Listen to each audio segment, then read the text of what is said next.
कृष्णं वन्दे जगद्गुरुम्।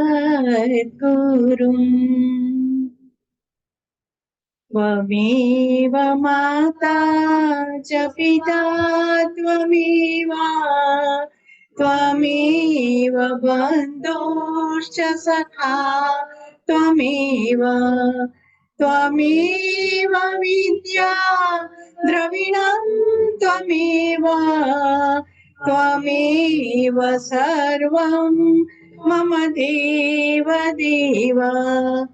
कायेन वाचा मनसेन्द्रियैर्वा बुद्ध्यात्मना वा प्रकृते स्वभावात् करोमि यद्यत् सकलं परस्मै नारायणायेति समर्पयामि।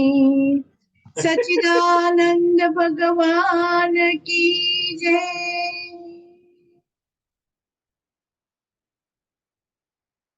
मुखं करोति वाचालं पंगुं लंघयते गिरे यत्कृपातमहं वन्दे परमानंदमाधवम्। अथ ध्यानम। सीधा बैठिए। श्री कृष्ण परमात्मा के मनोहर स्वरूप का दर्शन करते हुए शांताकारं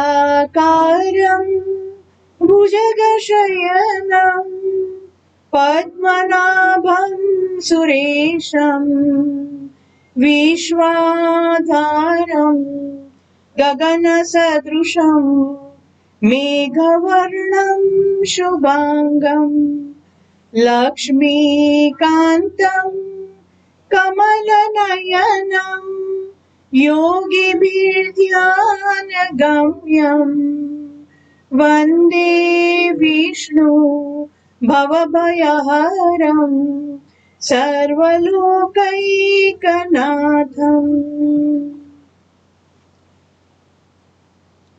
सद्गुरु श्री कृष्ण परमात्मने नमः। सद्गुरुदेव श्री स्वामी शिवानंद जी महाराज के श्री चरणों में प्रणाम। सद्गुरुदेव श्री साईनाथ महाराज के श्री चरणों में प्रणाम। आप सबके हृदय में उपस्थित परमात्मा को प्रणाम। श्रीमद् भगवद गीता श्री कृष्ण परमात्मा की वांगमयी मूर्ति और इसमें 18 अध्याय है, 700 श्लोक है। और कुरुक्षेत्र के मैदान पर श्री कृष्ण परमात्मा महारथी अर्जुन को ये दिव्य संदेश दे रहे हैं। कब दे रहे हैं? जब अर्जुन के मन में विषाद पैदा हो गया और उसने अपना निर्णय व्यक्त कर दिया कि मैं युद्ध नहीं करूंगा। और युद्ध करने के बहुत सारे कारण दिए जो हमने जाने कि वो क्यों युद्ध करना नहीं चाहता था। ऐसा नहीं था कि उसके मन में युद्ध का डर था, होगा, लेकिन वो बहुत कम था और कारण ज्यादा थे। और सभी कारण उसने श्री कृष्ण परमात्मा के समक्ष रखे और अंत में उसने कह दिया कि आप मेरे गुरु हैं और आप अब मुझे सच्चा मार्ग दिखाइए कि मुझे क्या करना चाहिए। और फिर सांख्य योग दूसरा अध्याय शुरू हुआ। इसमें हमने कल तक 47 श्लोक तक किया। कर्मण्यवाधिकारस्ते मा फलेषु कदाचन मा कर्म फल हेतुर्भुमा ते संगोस्त्व कर्मणि। तेरा कर्म में ही अधिकार है, उसके फल में अधिकार नहीं है। उसका क्या फल देना है वो परमात्मा पर छोड़ दो। और परमात्मा बायस नहीं है। जो फल आपके भाग्य में है, जो आपने कर्म किए हैं, उसके अनुसार आपको फल मिलेगा ही। उसके लिए आपको कोई कंप्लेन नहीं करनी पड़ेगी। जैसे ऑफिस में होता है, मेरे बाद में ये एंटर हुआ तो उसकी सैलरी क्यों ज्यादा और मेरी क्यों कम। वो जूनियर है, मैं सीनियर हूँ, तो भी मेरी सैलरी क्यों कम। वो जूनियर है, वो एक भी बार उसको बाहर नहीं भेजा गया, और हम सीनियर है तो हमें क्यों बार बार भेजा जाता है। बहुत सारी कंप्लेंट्स हमारे इस संसार में रहती है कि मेरा जो कर्म है उसके अनुसार मुझे फल नहीं मिलता है। लेकिन परमात्मा जो है वो जो हमारा कर्म है उसके अनुसार अवश्य फल देंगे, कोई कंप्लेंट की आवश्यकता ही नहीं रहेगी। तो तू कर्म किए जा बस, और फल उस पर छोड़ते जा, और कर्तव्य बुद्धि से कर्म करते जा। तो आगे का 48 नंबर का श्लोक, योगस्थ कुरु कर्माणि संगम त्यक्त्वा धनंजय सिद्ध्य सिद्ध्यो समो भूत्वा समत्वम योग उच्यते। इसका अर्थ है, हे धनंजय, अर्जुन के कई नाम है, वैसे ही श्री कृष्ण परमात्मा के भी कई नाम है। तो ये अर्जुन का नाम है, हे धनंजय, तू आसक्ति ત્યજીને તથા સિદ્ધિ અને અસિદ્ધિમાં સમબુદ્ધિ રાખીને યોગમાં સ્થિત થઈ કર્તવ્ય કર્મો કર. સમત્વ એટલે કે બેલેન્સ, એ જ યોગ કહેવાય છે. आसक्ति यानी कि अटैचमेंट। जब अटैचमेंट आता है ना, तब मोह उत्पन्न होता है, इच्छा उत्पन्न होती है, कामना उत्पन्न होती है, वासना उत्पन्न होती है, तृष्णा उत्पन्न होती है, भोगने की इच्छा होती है, मिलता है तो बार बार इच्छा होती है, नहीं मिलता है तो गुस्सा आता है, कई सारी क्रियाएं इसके पीछे आती है। आसक्ति हुई, अटैचमेंट हुआ, वहां बात खत्म नहीं हो जाती है, वहां से बात शुरू होती है। और जो वस्तु की आसक्ति हुई, व्यक्ति की या वस्तु की, फिर इसमें डीप डीप डीप डीप में जाते हैं, और अंत में लगता है कि मेरा रास्ता मैं भटक गई, मुझे जो प्राप्ति करनी थी उसके बजाय दूसरा रास्ता पकड़ लिया, और वहां ऐसा स्थान आके खड़ा रहता है, नहीं तो वहां से भी वापस आ सकते, पीछे हट सकते, नहीं तो आगे जा सकते हैं। और अंत में ऐसा लगता है कि मेरे जीवन का जो ध्येय था वो मैं मिस कर गई।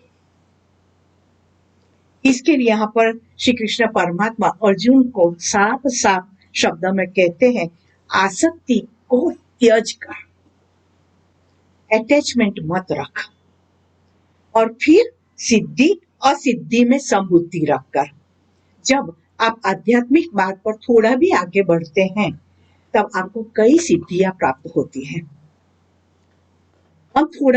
हम तो संसारी है, गृहस्थी है, फिर भी हम एनर्जी देते हैं तो सामने वाले को अच्छा होता है कि नहीं? तब हमें लगता है कि ऐसी तो मेरी कोई साधना नहीं है, और सच में हृदय पर हाथ रखकर बोलेंगे तो ऐसी हमारी कोई महान साधना नहीं है। फिर भी हमें कितने सारे रिजल्ट मिलते हैं। मंत्र जब नियमित रूप से करते हैं तो भी हमने देखा कि जीवन में कितना अच्छा हो रहा है। तो सिद्धियां तो मिलेगी, और जो नहीं करते हैं तो सिद्धियां नहीं मिलेंगी। तो रूटीन जो चलता है लाइफ, वो चलता रहेगा। तो श्री कृष्ण परमात्मा यहाँ कहते हैं कि सिद्धि और असिद्धि, कुछ प्राप्ति होती है, अटेनमेंट या तो नॉन अटेनमेंट, प्राप्ति होती है कि नहीं होती है, फिर भी तू इसमें बैलेंस रहे। समत्व मीन्स बैलेंस्ड, कोई भी परिस्थिति में बैलेंस्ड रहना, इसका अर्थ है समता धारण करना। समत्वम योग उच्यते। आप जब योग सिखाएंगे ना, तब आपको बार बार इतना तो यूज करना ही पड़ेगा, समत्वम योग उच्यते, क्योंकि हम लोगों में समता नहीं है। हमारा मन कैसा है, पेंडुलम जैसा। अभी कोई खुशी के समाचार मिल गए तो एकदम एकदम खुश, खुशी जितनी मिले उससे भी ज्यादा खुश, और कोई दुख का प्रसंग आ गया तो जितना दुख होना चाहिए इससे भी बहुत अधिक दुख हो जाता है। पूरा पेंडुलम इस तरह से, खुश है तो पूरा इस तरह से, धीरे धीरे भी नहीं, पूरे ऐसे ऐसे घूमता है ना। और फिर एनर्जी लॉस, फिर डाउन, फिर मुंह उतर गया, डिप्रेशन आ गया। नाखुशी हुई तो, और फिर इसमें से बाहर आते आते 3 दिन पसार हो जाते, धीरे धीरे अपने आप को मनाते मनाते बाहर आएंगे, फिर से कोई ऐसा प्रसंग हो जाएगा। इसका मतलब ये हुआ कि हम पूरी जिंदगी ऐसे लटके हुए ही रहेंगे। तो यहाँ पर श्री कृष्ण परमात्मा अर्जुन को उद्देश्य कर यानी कि हमें कहते हैं समता धारण कर। आपके आजू बाजू जो व्यक्तियां हैं उनके जो स्वभाव है उसके अनुसार ही वो वर्तन करेंगे। आप कितना भी सुधारने जाएंगे, जब तक वो अपने आप सुधरना नहीं चाहेंगे तब तक आप किसी को सुधार नहीं पाएंगे। આપણા ગુજરાતીમાં કહેવત છે, કૂતરાની પૂંછડી વાંકી તે વાંકી. ગમે તેટલી જમીનમાં દાટો, બહાર કાઢો એટલે પાછી આમ જ થઈ જાય. और हमारा प्रयत्न हमेशा ऐसा ही होता है कि सुधार दे सबको सुधार दे, पर नहीं होता है तब हमारे मन में समता नहीं रहती है। આટલું બધું કરવા છતાં કેમ ના સમજે? પછી આપણો છોકરો હોય, છોકરી હોય, હસબન્ડ હોય, કોઈ પણ હોય, આટલું બધું કહું છું કેમ સમજતા નથી? પણ તમારા માટે વાત તમને સાચી લાગે છે, એને લાગવી જોઈએ ને। और फिर इसकी वजह से समता चली जाती है, પછી આપણા સ્વભાવ પર અસર પડે, પછી આપણાથી બધા દૂર ભાગવા માંડે, ક્યાં તો કાયમ જ્ઞાનના જ બણગા ફૂંકશે, સલાહો જ આપ્યા કરશે, છોડો, પછી બધા આપણને છોડતા, તમે સાચા છો તો લોકો છોડતા જાય, કારણ કે સલાહ કોઈને નથી ગમતી। सूचना गमे। मेरे गुरु जी थे ना महेश भाई दवे, मैंने आपको बात किया, वो हमेशा ऐसा ही कहते सलाह नहीं, सूचन करो। मेरा ये सूचन है, फिर आपको योग्य लगे तो करो, सलाह नहीं। क्योंकि किसी की सलाह लेने में जितना कहते हैं कि भय है, उतना ही भय किसी को सलाह देने में है। अगर उसने आपकी सलाह के अनुसार किया और अगर काम नहीं किया तो भी वो आपको ही दोषित समझेंगे। मैं तो तुम्हारी सलाह प्रमाण કર્યું, તમે કહેતા તેમ કર્યું, થયું તો नहीं। तो सलाह लेने में और देने में दोनों में भय तो है ही, इसीलिए सूचन करते हैं। योग्य लगे तो करो, मेरा ये सूचन है, तो समता धारण करे। 49 दूरेण यवरं कर्म बुद्धि योगात् धनञ्जय बुद्धौ शरणमन्विच्छ कृपणाः फलहेतवा। श्री कृष्ण परमात्मा कहते हैं कि आ समत्व रूप बुद्धि योग करता સકામ કર્મ ઘણું જ નીચલી કક્ષાનું છે। માટે હે ધનંજય, તું સમબુદ્ધિમાં જ રક્ષણનો ઉપાય શોધ, અર્થાત બુદ્ધિ યોગનો જ આશરો લે, કેમ કે ફળનો હેતુ બનનારા અર્થાત ફલ અપેક્ષી જનો દયાને પાત્ર છે। मन की स्थिरता से, मन की समता से जो कार्य किए हैं वो बुद्धि योग कहलाते हैं। कि उसमें हमारी बुद्धि भी है, कर्म तो मैं करती हूँ लेकिन बुद्धि पूर्वक सूक्ष्म में जाकर बुद्धि का प्रयोग करके ये कर्म करती हूँ, तो उसमें समता है, स्थिरता है। और जो योगी बुद्धि योग में ज्वाइन होते हैं उस पर सिद्धि और असिद्धि का असर नहीं होता है। हम साधना करें, कई लोग कहते हैं इतनी साधना करते कुछ फल तो मिलता नहीं है। कई बार कंप्लेन होते हैं, मैं इतनी भक्ति करती हूँ, मेरे जीवन में तो कोई फर्क नहीं पड़ा, अब नहीं करना है। मैडम बुद्धि योग नो एक बार फरीથી समझावશો प्लीज? बुद्धि योग ની डेफिनेशन। मन की स्थिरता और समता से जो कर्म किए हैं उसे बुद्धि योग कहते हैं।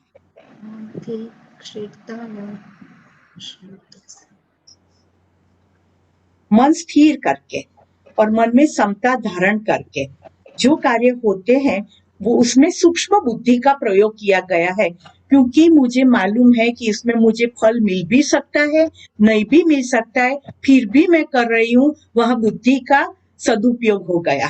सूक्ष्म में जाकर मैंने बुद्धि का प्रयोग कर दिया तो फिर सिद्धि मिलती है कि नहीं मिलती है, फल मिलता है, इमीडिएट फल मिलता है कि नहीं मिलता है, लेकिन हम पर उसकी असर नहीं होती है, क्योंकि मुझे मालूम है कि आज नहीं फल मिला लेकिन फल मिलने तो वाला ही है।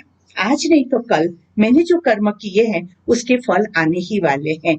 और वैसे देखो, कोई भी बीज हम डालते हैं ना, तो इमीडिएट 1 साल में पेड़ हो गया और फल आना शुरू हो गया, ऐसा नहीं होता है। कई बार तो ऐसा होता है कि जो फल हमने रोपा, उगा, और जब फल देना शुरू होगा तब तो हमारी नेक्स्ट जनरेशन खा रही होगी। तो ऐसा जरूर नहीं है कि जो आपने रोपा है आपको ही मिले, लेकिन आपके माध्यम से कई लोगों को मिलेंगे। इसीलिए कहते हैं जो संत लोग हैं, सद्गुणी लोग हैं, सज्जन लोग हैं, अपने पीछे की कई जनरेशन को वो तार देते हैं अपने कार्यों से, अपने कर्मों से। पीछे की जनरेशन पे भवसागर पार कर देती है, क्योंकि इतना पुण्य कर्म पीछे काम करता है कि एक संत घर में હોય ને 72 પેઢીને તારી દે। पर ऐसा संत होना मुश्किल है। तो इस तरह से कि बुद्धि योग है ये समत्व रूप कार्य जो है, और इसके सामने जो सकाम कर्म करते हैं, काम तो वो भी करता है व्यक्ति, लेकिन इसके पीछे सकाम यानी इच्छा है, फल की अपेक्षा है, तो वो बहुत ही निचली कक्षा का कर्म है, जिसमें फल की अपेक्षा नहीं है, मन स्थिर है, सूक्ष्म में जाकर बुद्धि काम करती है, समत्व है। तो वो कर्म से जो सकाम कर्म है, इच्छा करके काम करते, अपेक्षा के साथ काम करते, वो कर्म बहुत ही निचली कक्षा का कर्म है। अब देखेंगे दो व्यक्ति एक साथ में ही काम कर रही है, पर एक व्यक्ति का कर्म सकाम होता है और दूसरी व्यक्ति जो है वो समता धारण करके काम करती है। तो दोनों के कार्य में भी बहुत फर्क होगा। जो समत्व धारण करके काम करती है ना, उस व्यक्ति का कर्म जो बहुत ग्रेसफुल होगा, क्योंकि वो कर्म में अपना प्राण रेट देती है, पीछे अपेक्षा नहीं है। करना है तो 100% मुझे करना है, फिर मुझे इसका फल मिले ना मिले, पर मेरे 100% मैं रखूंगी। लेकिन सकाम कर्म है वो हमेशा सोचते मुझे क्या मिलने वाला है, इतना ही करो।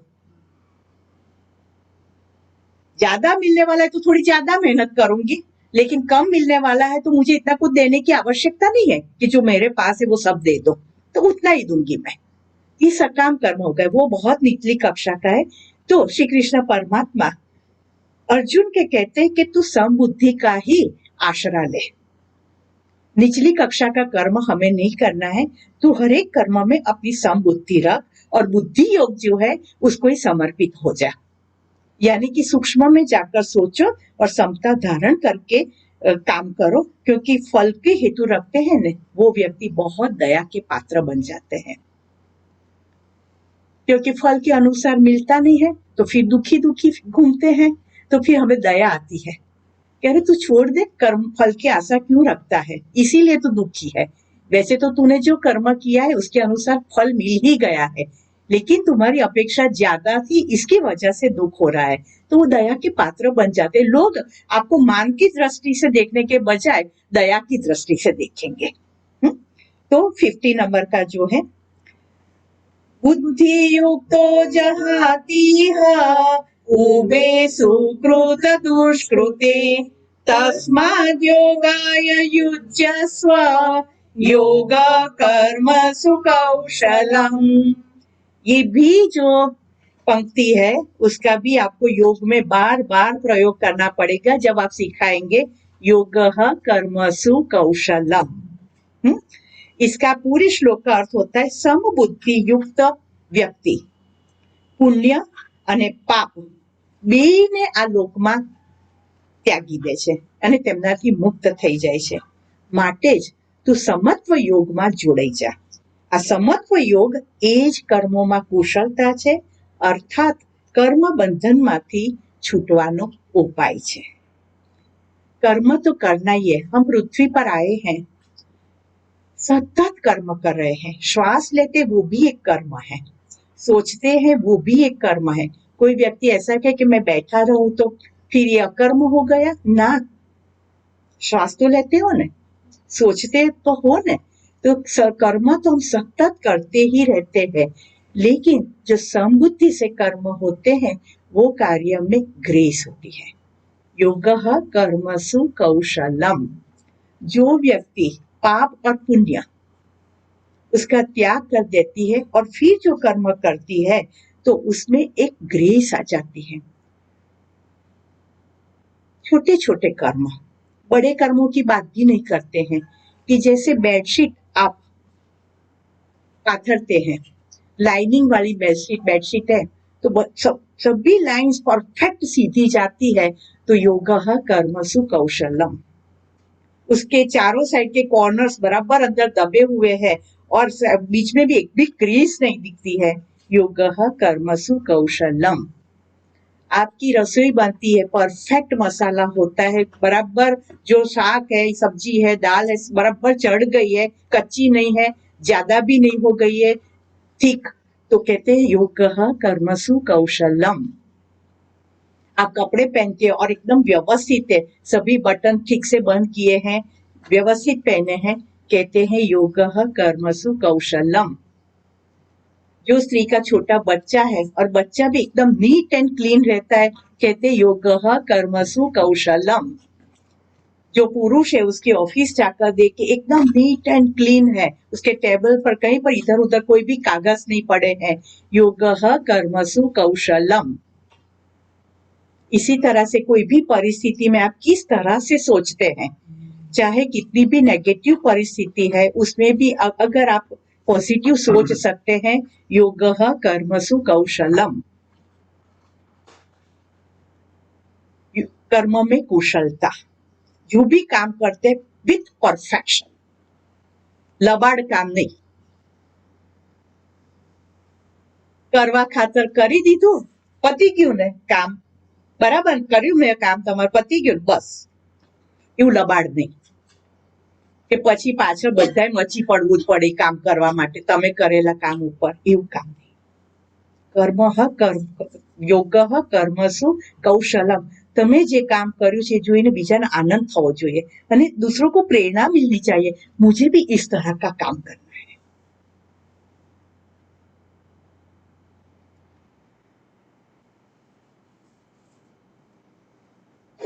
शिवानंद आश्रम में एक गृहस्थी लड़का था ने, संसार में रहता था, गृहस्थी लड़का था, तो कोई उत्सव था तो उसने उसमें बहुत मदद की, बहुत अच्छी तरह से काम किया। तो स्वामी जी की नजर में था कि ये लड़के ने बहुत काम किया है। तो जब उत्सव समाप्त हो गया और लास्ट में जो जाहिर प्रवचन था, तो स्वामी जी ने उस लड़के का नाम का उच्चारण करके उसको स्टेज पर बुलाया और बहुत प्रशंसा की उसकी, कि लड़के में ये उत्सव में बहुत काम किया है, तो मैं उसकी प्रशंसा करता हूँ, उसका सम्मान भी किया गया। तो आश्रमवासी जो थे जिन्होंने भी बहुत काम किया था, तो उनको उनकी ईर्ष्या आ गई और उनको अंदर अंदर बात करने लगे कि ये लड़के ने जो काम किया इससे तो ज्यादा काम हमने किया है। और स्वामी जी ने उसकी प्रशंसा की और हमारी प्रशंसा तो नहीं की, हमारा तो सम्मान जाहिर में नहीं किया। तो बहुत अंदर अंदर चढ़पड़ कही ना, अंदर अंदर अंदर अंदर किसी की हिम्मत नहीं थी कि स्वामी जी से जाकर कहे, वो अंदर अंदर अंदर अंदर चढ़पड़ चालवा માંડે કે આ ખોટું કરે સ્વામીજી, આ બધું ના ચાલે, એટલે સ્વામીજી પાછું ધોઈ કાઢવાના, આપણે કહીએ પાછળ ધોઈ કાઢ્યા स्वामीजी ने, है निंदा। तो फिर स्वामी जी की चेतना तो हमेशा विराट में रहती थी, उनको तो ख्याल आ गया, किसी ने कहा नहीं था लेकिन हवा में से वाइब्रेशन वो पकड़ते थे, तो उनको ख्याल आ गया कि ये चर्चाएं हो रही है। तो दूसरी बार उन्होंने जाहिर प्रवचन रखा और सबको बुलाया और उसमें उन्होंने ये जो आश्रम वासियों थे उनके जो अंदर चढ़बड़ थी उसका जवाब देते हुए कहा कि जब आप संसार में रहते हैं ना, तो कोई भी कार्य करना आपके लिए बहुत मुश्किल होता है। अगर आप मौन रखना चाहे न तो भी लोग आपको बुलाने की कोशिश करेंगे, आप मौन से न राखे, एम खोटू लाग्યું હશે કે બોલતો નથી, હવે તું બોલાઈને જ રહી છે ને, आप मौन धारण करना चाहते हैं तो भी वो नहीं करने देंगे। और आश्रम में तो सब अपनी अपनी साधना कर रहे, तो मौन तो आपको नहीं पालना है तो भी पालना ही पड़ेगा, क्योंकि आपके साथ कोई बात करने के लिए तैयार ही नहीं है। तो आपके लिए वो, आश्रम वासियों के लिए वो सहज है, जबकि संसार में वो बहुत दुष्कर है। गृहस्थी में आश्रम में रहकर आप गुस्सा करना चाहे, चलो आप जंगल में चले गए साधना करने के लिए, गुस्सा करना चाहे तो भी आपके पास कोई व्यक्ति है कि जिस पर गुस्सा करे, कोई है ही नहीं। और फिर आप कहेंगे मैंने तो गुस्से पर, क्रोध पर नियंत्रण प्राप्त कर लिया, पर कोई है ही नहीं तो आप गुस्सा किससे करेंगे। लेकिन घर में आप रहते हैं, बाहर क्षण क्षण पर कोई ना कोई ऐसी हरकत करता है कि आपको गुस्सा आएगा, और फिर भी आप शांत रहते हैं, तो ये आपका नियंत्रण है। फिर आप कहेंगे मैंने गुस्से पर नियंत्रण प्राप्त किया है, तो वो सही बात है, क्योंकि बार बार ऐसा प्रयास हुआ था कि आप गुस्से हो, पर आप नहीं हुए हैं, तो ये सिद्धि है। जंगल में रहते हो और फिर कहता है कि मैं तो कोई खाना खाता ही नहीं हूँ, मैं तो सिंपल सात्विक आहार लेता हूँ, तो आपको स्पाइसी फूड मिलता ही कहाँ है। फिर कहते हैं कि मैंने तो जिह्वा पर नियंत्रण प्राप्त कर लिया, हाँ, ऐसा आप कहेंगे, पर आपको खाना ही नहीं मिलता है तो कहाँ से आप कहेंगे। लेकिन आप घर में रहते हैं तो कई कई विषय पदार्थ आपके सामने हाजिर होंगे, फिर भी आप इसमें अनासक्ति रखते हैं, तो कह सकते हैं कि मैंने जीवा पर कंट्रोल प्राप्त कर लिया। सब कुछ सामने है, सब डिब्बे भरे हुए नाश्ते के, टेबल पर बहुत सारा खाना रखा हुआ है, फिर भी आप कंट्रोल करते हैं कि नहीं मुझे नहीं खाना है, तो ये नियंत्रण कहलाता है। इसीलिए कि आश्रम में रहकर तो आपका तो कर्तव्य ही बनता है कि जो भी उत्सव होता है उसमें आपको काम करना ही पड़ेगा, क्योंकि आपका ही उत्सव है। लेकिन ये लड़का किस तरह से अपना जिम्मेदारी अदा करके यहाँ पर आता होगा और यहाँ का भी कार्य करता होगा, ये हमें सोचने की बात है। इसलिए उसका सम्मान किया गया है कि उसको प्रेरणा मिलती रहे कि बेटा इस तरह से आगे बढ़ना ही है। चलो भौतिक कार्य तो करो, अपनी जिम्मेदारियां तो आप अदा करो, लेकिन आध्यात्मिक कार्य भी करो जिससे आपका आत्मा उन्नत हो सके।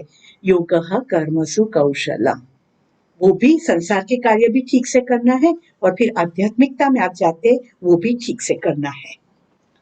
51 कर्मजं बुद्धियुक्ता हि फलं त्यक्त्वा मनीषिणः जन्मबन्ध विनिर्मुक्ता पदं गच्छन्त्यनामयम्। કેમ કે સમબુદ્ધિથી યુક્ત જ્ઞાનીજનો કર્મોથી ઉત્પન્ન થનાર ફળનો ત્યાગ કરીને જન્મરૂપી બંધનથી મુક્ત થઈ निर्विकार पद परम पद ने पामे छे। जो समबुद्धि से कार्य करते हैं ना, फल की अपेक्षा ही नहीं रखते, तो कोई कर्म ही बनता नहीं है।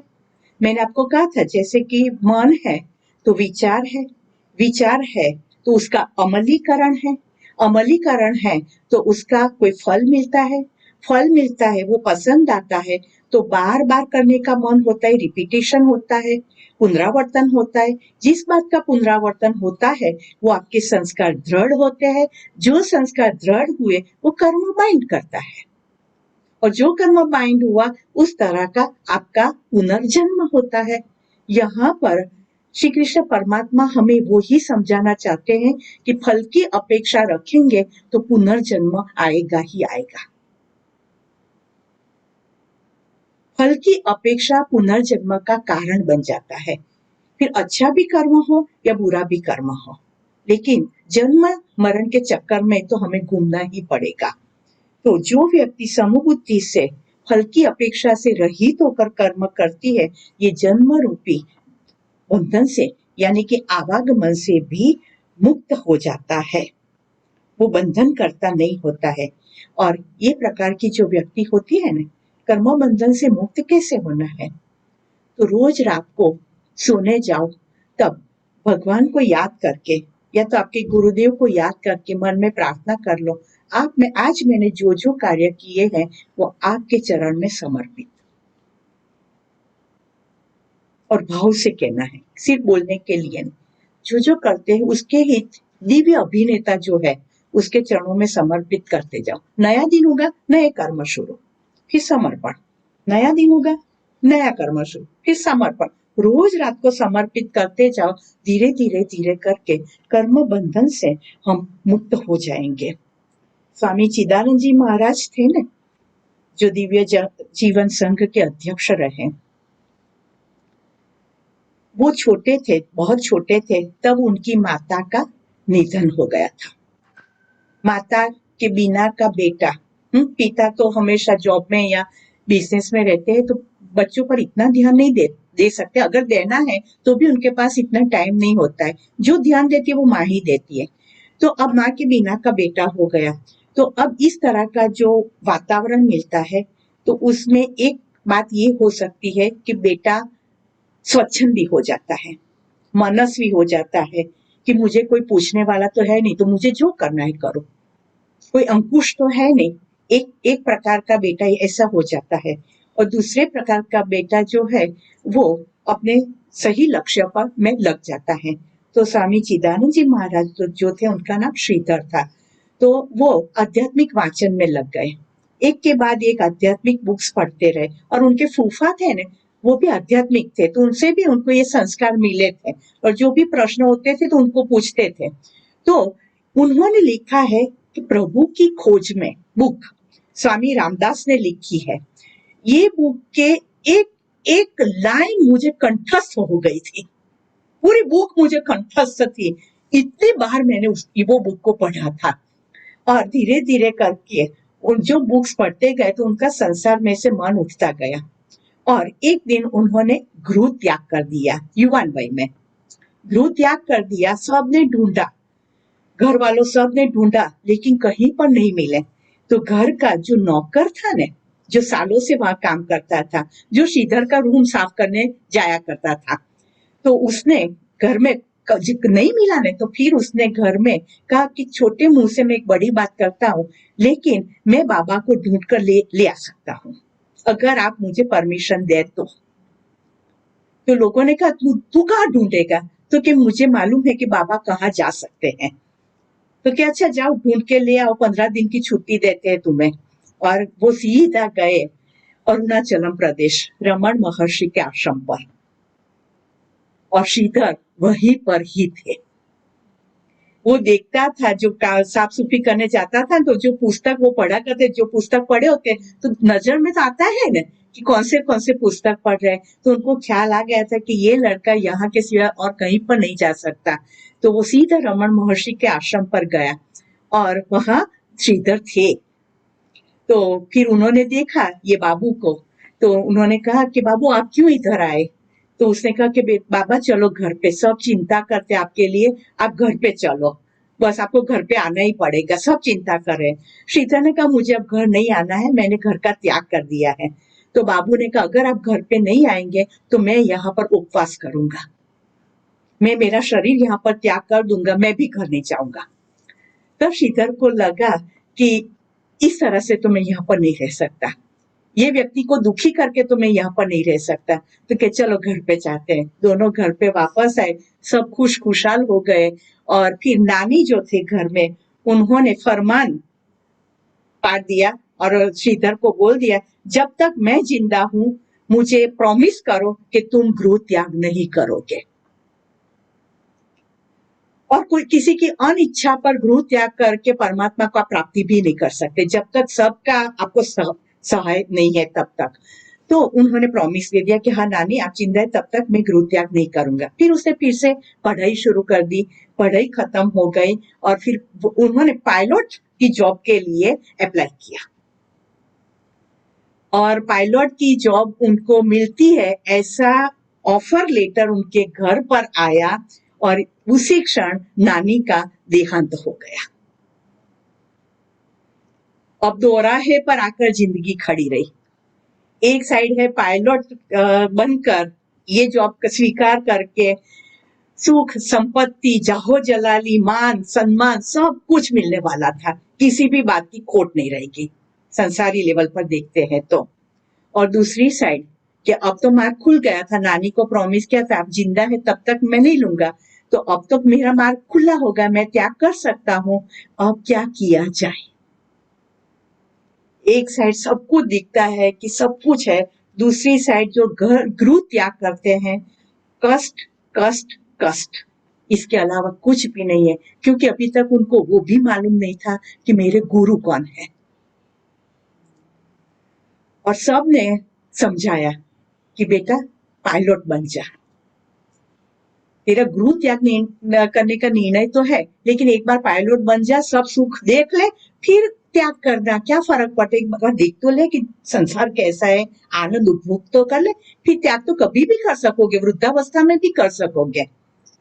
तब चिदानंद स्वामी जी ने आंख बंद करके सोचा कि जो मुझे प्राप्ति करनी आज नहीं तो कल, नहीं वृद्धावस्था में, तब नहीं हुई तो नेक्स्ट बर्थ में यही करना ही है, और निर्विकार समाधि मुझे प्राप्त करनी ही है, तो अभी क्यों नहीं? इसके लिए मुझे वेट क्यों करना है, समय क्यों गंवाना है? और उन्होंने अपना निर्णय बता दिया कि मैं संन्यास लेना चाहता हूँ, और उनके निर्णय में इतनी शक्ति थी, इतना पावर था कि कोई घर की एक व्यक्ति उसका विरोध नहीं कर सके। सबने समझ लिया कि ये लड़का लोक संग्रह के लिए ही जन्मा है और अब हमें उसको नहीं रोकना चाहिए। और फिर वो निकल पड़े और महान सन्यासी बने। सब लोग उनको साक्षात नारायण का स्वरूप कहते थे। कहते हैं कि ऐसी व्यक्ति जन्म रूपी बंधन से भी मुक्त हो जाती है और निर्विकार परम पद को प्राप्त करते हैं। इन्होंने मन से सबका त्याग कर दिया। ऐसा नहीं है कि संन्यास लेना है।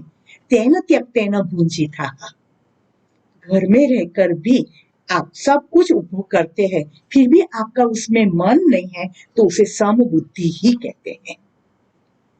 अभी हम एसी चालू करके बैठे हैं क्योंकि गर्मी है, खुश है। अब एकदम से लाइट चली गई, एसी बंद हो जाएगा, फिर भी हमारी पढ़ाई तो चालू ही रहेगी। गर्मी है, अब हम नहीं पढ़ सकेंगे, अब कल हम तो घर जाते हैं, कल लाइट आएगी तो हम आएंगे, ऐसा तो नहीं कहते हैं। क्योंकि हम जानते हैं कि लाइट की भी मर्यादा है, वो जा सकती है। तो वस्तुओं के लिए अगर रोते रहेंगे तो जो परम तत्व है उसके लिए कभी आंख में एक आंसू भी नहीं आएगा। और जो ये स्वीकार करते जाते हैं तो उसके प्रति आंसू निकलेगा और उसकी प्राप्ति होगी। लक्ष्य आप क्या निश्चित करते हैं उस पर आधार रखते हैं। तो समबुद्धि हो जाते हैं तो वो इस तरह से जन्म मरण मृत्यु रूपी बंधन से मुक्त होकर परम पद को प्राप्त करते हैं। 52 नंबर का श्लोक। यदा ते मोहकलीलं बुद्धिर्व्यतितरिष्यति तदा गन्तासि निर्वेदं श्रोतव्यस्य श्रुतस्य च। જ્યારે તારી બુદ્ધિ મોહરૂપી કળણને સારી રીતે ઓળંગી જશે તે વખતે તું સાંભળેલા અને સાંભળવા બાકી રહેલા આ લોક તેમજ પરલોક સંબંધી બધાય ભોગો પ્રત્યે वैराग्य पामीश। जिस वस्तुओं के प्रति हमें आसक्ति है ना, वो हमारा मोह ही है, भ्रम ही है। और जब ये मोह को पार कर देते हैं, जान लेते माता जितनी माताएं होती हैं उनको अपने बेटे में बहुत बहुत बहुत मोह होता है, मोह होता है, प्रेम होता है। मोह होता है ना तब तकलीफ होती है।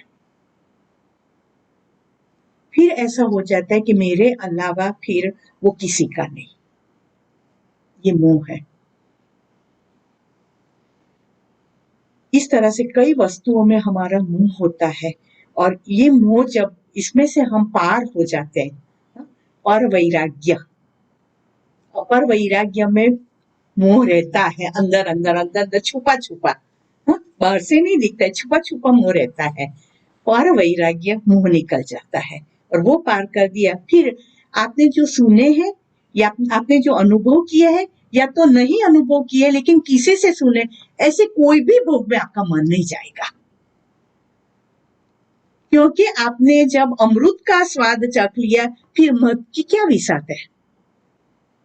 तो समबुद्धि रखते तब इस मोह रूपी कळन यानी कादव माथी तमे बहार निकली शको छो।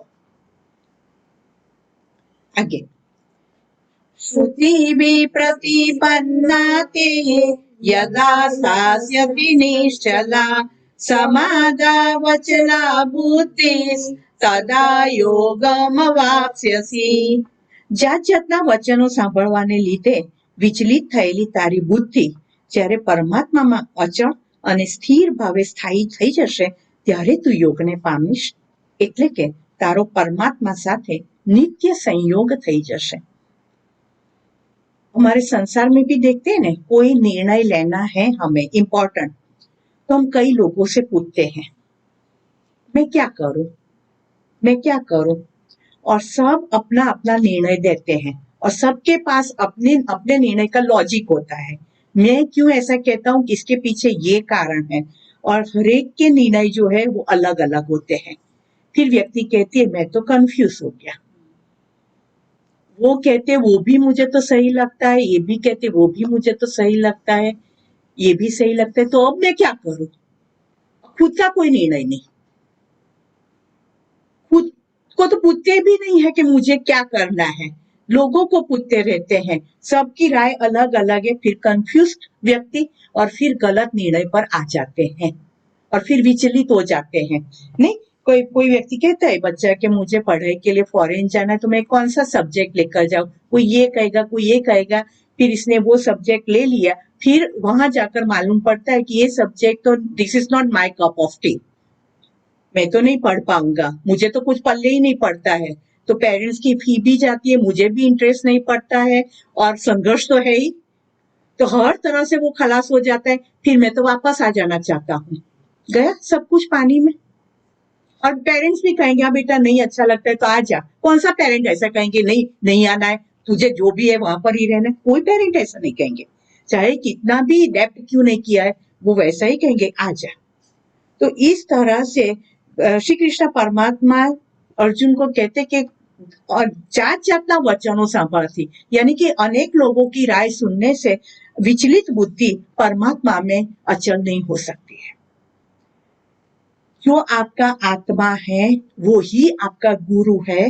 जब कोई भी प्रश्न हो, थोड़ी देर शांति से बैठ जाए और प्रश्न अंदर पूछे, अंदर से जो आवाज आई वो ही आपका निर्णय है। वो आत्मा कभी भी गलत नहीं कहेगा। जो पहला विचार आपको आया वो आपको पकड़ लेना चाहिए। जो पहला विचार आया, पहलो विचार, वो बहुत इंपॉर्टेंट है।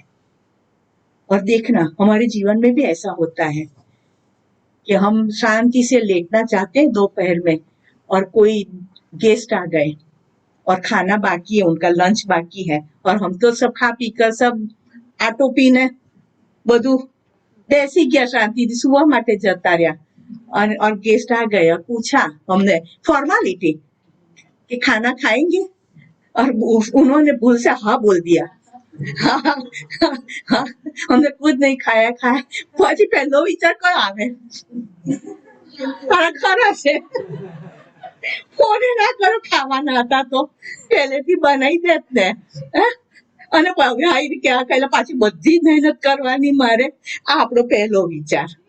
પછી હા હા હા હા કોઈ बात नहीं मैं बना देती हूँ, पर बनाવીએ તો છીએ જ, ખવડાવીએ પણ છે, પણ પહેલો વિચાર શું આવ્યો? અતિથિ દેવો ભવ એવો નથી આવ્યો। क्या पूछे हमने? अरे क्या पूछूं? मैम हमारे साथ होता है। ऐसा हुआ, 8 लोगों का खाना बनाया हमने पिछले हफ्ते ही। हाँ, जैसे ऐसे ही हम बस खाना खा के उठे और फिर वो आए, बोले अब तो हम खाना खाएंगे। कुछ नहीं, सिर्फ भाकरी साग बना दो चलेगा। 8 लोगों का फिर बनाया। सब करते हैं, પણ હંમેશા તમે છે દરેક પરિસ્થિતિમાં તમને પહેલો વિચાર કયો આવ્યો એ વિચારજો, અને એ આપણો સ્વભાવ છે, ये આપણો સ્વભાવ છે। આમ अब बाहर जाना है, हाँ अब तैयार हो गए, बराबर तैयार हो गए, और फिर किसी का फोन आ गया कि आज तो नहीं जाना है, એટલે ખરા છે ને યાર, છેક સુધી કહેવાતું નથી કે નથી જવાનું, આ તૈયાર થયા, ઇસ્ત્રી ટાઈટ કપડા પહેર્યા, બધું કેટલા બધા કારણો બતાવે છે, મૂડ બન્યો તો ફરવા જવાનો ને આ છેલ્લી ઘડીએ ના પાડે છે, પછી कोई बात नहीं कोई बात नहीं, हाँ फिर से जाएंगे करके બોલીશું તો મીઠાશથી જ, પણ અંદર તો કેટલું ઘમસાણ યુદ્ધ અંદર ચાલી ગયો છે। પહેલો વિચાર। यहाँ पर श्री कृष्ण परमात्मा वही कहना चाहते हैं कि जब आप अलग अलग व्यक्तियों के वचन सुनेंगे ना, तब आपका मन विचलित हो जाएगा, और फिर जो आपका अंदर का आवाज है उसको आप नहीं सुन पाएंगे। अंदर का आवाज सुनिए, और अंदर से कोई बार गलत आवाज आती है उसके लिए समझ लो साधना जरूरी है। मारो आ स्वभाव ना होई શકે, आ स्वभाव मारो नहीं। ऐसे गलत कोई भी विचार आ गया तो ये स्वभाव मेरा नहीं है। वसावड़ा साहब के पास वो डेंटिस्ट है, किसी ने दांत की सर्जरी करवा दी, फिर बाद में कहेंगे मेरे पास पैसा नहीं है आपको देने के लिए, आप जितना मांगते हैं। कोई बात नहीं, अच्छा आप मेरी प्रार्थना है कि आपको अच्छा हो जाए, आए तो देना, नहीं तो कोई बात नहीं। दिस इज पहला विचार। અને પેલા માણસ પાસે આવશે તો તરત આપી જ જશે, બરાબર? કારણ કે એમને ખુલ્લા મનથી કહી દીધું કઈ વાંધો નહીં, જાઓ થઈ ગયું તમારું કામ। એટલે આને કહેવાય કે अंदर की आवाज, आत्मा की आवाज। तो ये जब सुनते हैं तब तू योग को प्राप्त करेगा। योग वस्तु ऐसी नहीं है कि आपने आसन किया, प्राणायाम किया, ध्यान किया और आप बदल गए। छोटी छोटी बातें, छोटे छोटा आपका निर्णय, छोटा छोटा आपका स्वभाव आपको योग के प्रति आगे ले जा सकते हैं। शिवानंद आश्रम में एक मैं आपको प्रसंग बताती हूँ कि पानी का मटका, बड़ा सा मटका वो बाहर रखते थे, और जो भी कुटीर में रहते हैं उनको पानी चाहिए तो वो वहां आकर भरकर अपनी बोतल में ऐसे ले जा सकते थे। बाहर रखते थे तो ठंडा बहुत होता था, तो सबको अच्छा लगता है, और जिसको चाहिए उसमें से ले जाए। तो ऐसा एक वहां का रिवाज था। तो एक दिन ग्रीष्म ऋतु थी और एक दोपहर के टाइम पर एक साधु अपनी कुटीर से बाहर आया पानी भरने के लिए, और उसने देखा दूर से तो जो मटका था उस पर एक बंदर बैठा हुआ था। उसने देखा बंदर था तो वो पानी नहीं ले सकता था, तो उसने नीचे झुककर पत्थर लिया बंदर को मारने के लिए, और पत्थर लिया और मारने ही जाता था। इसमें विराट चेतना वाले स्वामी शिवानंद जी महाराज वहां प्रत्यक्ष हो गए। उनकी चेतना हमेशा ऐसी विराट में रहती, कोई भी कुछ भी गलत होता था ना, प्रत्यक्ष वहां उनकी उपस्थिति रहती थी, एकदम से उपस्थित हो गए। और उन्होंने साधु को पूछा, साधु तब तक उस गुरुदेव को देखा तो उसके हाथ में से पत्थर गिर गया, नीचे गिर गया, और वो एकदम से सीधा खड़ा रह गया। और फिर गुरुदेव ने उनसे पूछा कि आप बंदर को पत्थर क्यों मारना चाहते थे? आपको पानी पीना था तो आप बंदर को पत्थर मारकर भगाना चाहते थे। देखिए, आप जो लिबास में है ना, आपको ऐसा विचार ही नहीं आना चाहिए कि जैसे आपको प्यास लग सकती है, वो भी जीव है, उसको भी प्यास लग सकती है। और दूसरी बात ये रही कि आपको पत्थर मारने का विचार आया, उसका मतलब ये हुआ कि आपकी साधना अभी तक बहुत अधूरी है। ज्यादा से ज्यादा साधना कीजिए। और ये विचार आपको आया, वही बताता है कि आपके मन का अभी तक शुद्धिकरण नहीं हुआ है। विचार ही क्यों आया? और हमारे पास इतने पैसे तो नहीं है कि हम प्याऊ बंधा सके, लेकिन कोई अतिथि हमारे घर पर पानी पीने आया है तो उसे भी हम मना करेंगे? इतना भी हमारे हृदय में प्रेम भाव नहीं है? उसको पानी पी लेने दो, खुद ब खुद चला जाएगा। फिर गंगा में जाकर मटका धोकर आएंगे और पानी भर कर आएंगे, थोड़ा कष्ट पड़ेगा, लेकिन वो तो तृप्त हुआ ना। वो एक गुरुदेव ही कह सकते हैं। यानी कि अंदर से जब ये भाव आएगा तब तू योग को प्राप्त करेगा परमात्मा के साथ। इसका मतलब ये हुआ कि आपकी चेतना परमात्मा चेतना के साथ जुड़ गई है, तो ही आपको ये विचार आएगा, क्योंकि आप दैवी स्वभाव में आ गए हैं। जब तक मनुष्य के स्वभाव में होंगे तब तक हमें ये विचार नहीं आएगा। मेरे पास पैसे हैं लेकिन किसी को बहुत आवश्यकता है, पढ़ाई के लिए पैसा नहीं है किसी के बच्चे के पढ़ाई के लिए, तब मुझे मन होता है कि मैं थोड़ी मदद कर दूं उसको। तो ये वो कहता है कि परमात्मा के साथ आपकी चेतना जुड़ गई है तो ही आपको वो विचार आएगा। किसी के पास खाना नहीं है और हमारे पास भंडार भर के पड़े हुए हैं, तब विचार आए कि थोड़ा अनाज उसको दे आओ, वो भी खाए हम भी खाए आनंद से। तो समझो कि आपकी चेतना परमात्मा चेतना के साथ जुड़ गई है। किसी के पास अच्छे वस्त्र नहीं है पहनने के लिए, हमारे वार्डरोब भरे हुए हैं, और ऐसे कितने वस्त्र है कि साल में एक बार भी हम नहीं पहनते होंगे। तब मन हुआ कि उसको दे आओ, वो भी अच्छा कपड़ा पहने, मैं भी अच्छा कपड़ा पहनूं, अच्छे से तैयार हुए, ऐसा मन हुआ। तो समझ लो आपकी चेतना परमात्मा चेतना के साथ जुड़ गई है। मेरे कपड़े हैं, मेरा अनाज है, मेरे पैसे से मैंने खरीदा है, उसको क्यों दूं? उसने मेरे लिए क्या किया है कि मैं उसको दूं? यानी कि परमात्मा चेतना के साथ हम जुड़े नहीं हैं, उसकी चेतना की संवेदना हम समझ नहीं सकते हैं, इसीलिए ये विचार आते हैं। तो कहते हैं कि आप अंदर की आवाज सुने और वो जो कहता है उसी तरह से आप प्रस्तुत हो। तो परमात्मा चेतना के साथ जुड़ना बहुत आसान है। छोटे से छोटे जीव की संवेदना को आप समझ सके और उस तरह से आप वर्तन करें, वो ही परमात्मा चेतना के साथ जुड़ना है।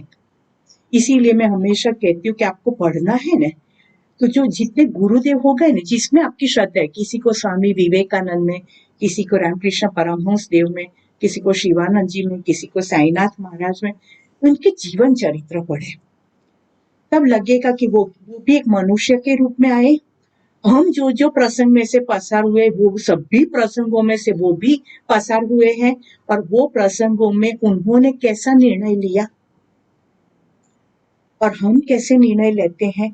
तो धीरे धीरे धीरे करके, चाहे हम उसके जितने महान ना हो सके, लेकिन अभी जो स्तर में है उसमें से तो अपलिफ्ट जरूर होंगे ही, क्योंकि हर बार वो प्रश्न गुरुदेव होते इस समय पर तो वो क्या करते, वो क्या करते।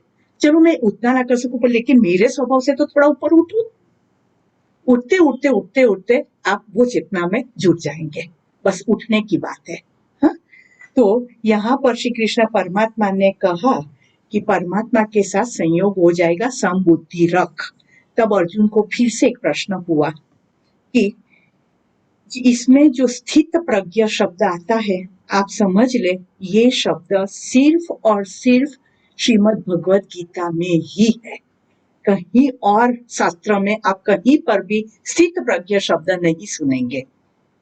तो अर्जुन उवाच, 54 नंबर का श्लोक, स्थित प्रज्ञस्य का भाषा समाधिस्थस्य केशव स्थितधि किं प्रभासेत किमासीत व्रजेत किम।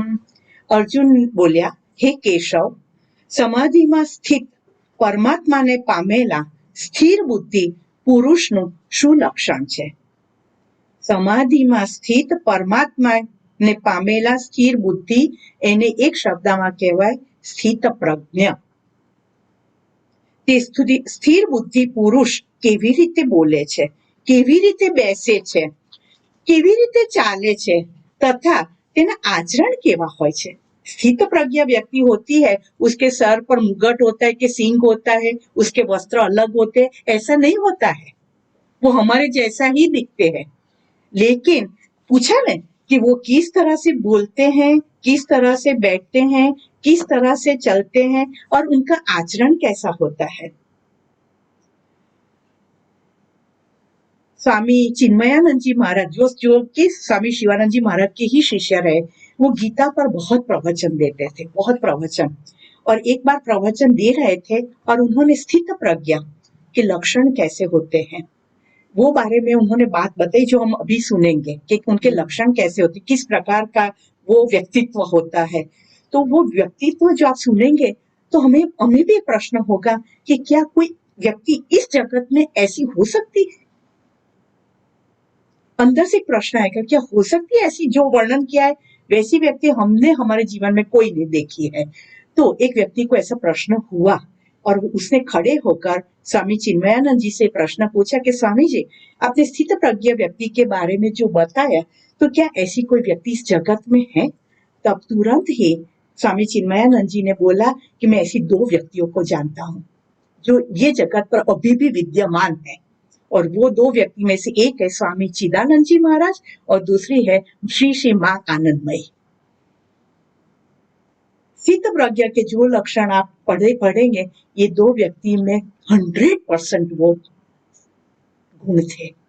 तो क्या पूछते हैं कि किस तरह का उनका बिहेवियर होता है। तो श्री भगवान उवाच, प्रजहाति यदा कामान् सर्वान् पार्थ मनोगतान् आत्मन्येवात्मना तुष्ट स्थित प्रज्ञस्तदोच्यते।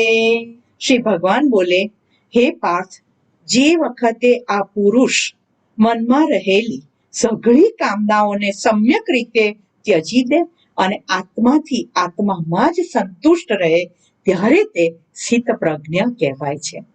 सभी इच्छाओं का त्याग और अपने ही आत्मा में संतुष्ट यानी सेल्फ में एस्टेब्लिश्ड, सच्चित आनंद स्वरूप में स्थित, शांतोयम आत्मा आनंदोयम आत्मा, आनंदोहम आनंदोहम आनंदम ब्रह्मानंद की स्थिति में जो रहते हैं उसे स्थित प्रज्ञ कहते हैं. प्रश्न हुआ ना, अभी तो कोई व्यक्ति है कि जो सेल्फ में एस्टेब्लिश्ड हो गए, कोई भी वस्तु की उस पर असर नहीं होती है, और उसका मतलब वो भी नहीं कि जड़ है. जड़ है से नहीं, संपूर्णतः संवेदनशील है.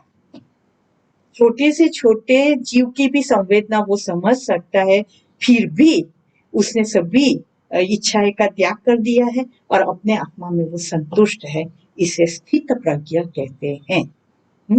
आगे क्या बताया है वो कल हम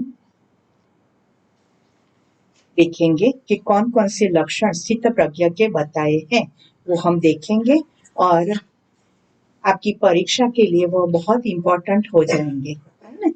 कैसे लक्षण?